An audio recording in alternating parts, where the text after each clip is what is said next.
Парламентарното мнозинство да формира реформска влада. Парламентот е место за битка со зборови, а не со тупаници. Крвавиот четврток ќе одвлекува Македонија подалеку од патот кон Европа. Вака може да се протолкуваат дел од пораките што ги испрати високиот представник на Стејт департментот Хојт Хи. Нејасно е дали тој, под дводневната посета и разговорите со лидерите на клучните политички партии со председателот, успеал да ја мрдне состојбата од мртва точка по насока на формирање на влада. Многу е важно за политичките лидери во земјата да ја стават крај на политичката криза која трае во последните 2 години.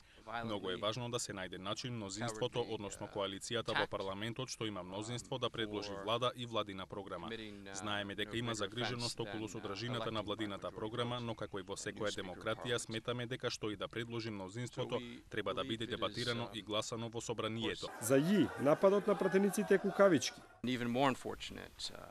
Многу алармантен е несреќниот инцидент кој се случи во парламентот во четвртокот кога пратениците беа брутално и кукавички нападнати само затоа што со мнозинство гласови избрале нов председател на собранието. Тој верува дека разрешницата на политичкиот конфликт ќе биде мирна. За време на сите мои средби денеска од секој лидер, од секој политички представник ја слушнав нивната посветеност за унитарна држава, за основните демократски вредности, за мирен трансфер на власта, за мирна разрешница на конфликтот и за пронаоѓање решенија кои ќе бидат сеопфатни, кои нема да остават никого надвор и изолиран, кои ќе ја сплотат државата и уште поважно кои ќе ја придвижат државата кон целта која ми се чини ја споделуваат сите граѓани, а тоа е еднината во Европа.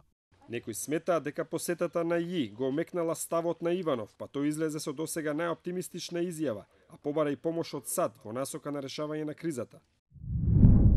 Преседаните со кои се воведува практика, а нелегалното станува легално ги подкопува основните демократски принципи. Председателот Иванов бара од лидерот на СДСМ да го исполни јавно искажаниот збор дека заедно со коалиционите партнери ќе дојдат и ќе обезбедат гаранции за зајакнување на унитарноста на државата и дека се ќе биде во согласност со Уставот на Република Македонија. Платформата од Тирана не може да биде услов нити пак основа за формирање влада.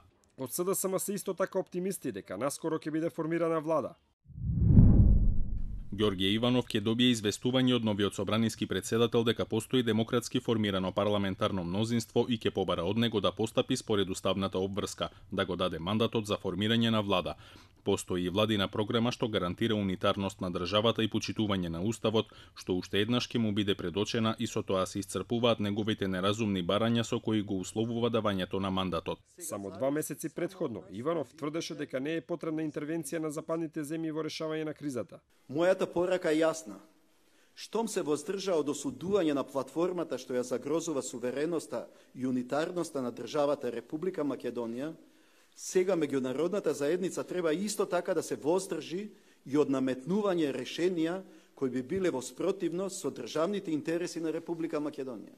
И по крвавиот четврток тој остана на истиот став, дека никој однадвор нема да ни ги реши проблемите.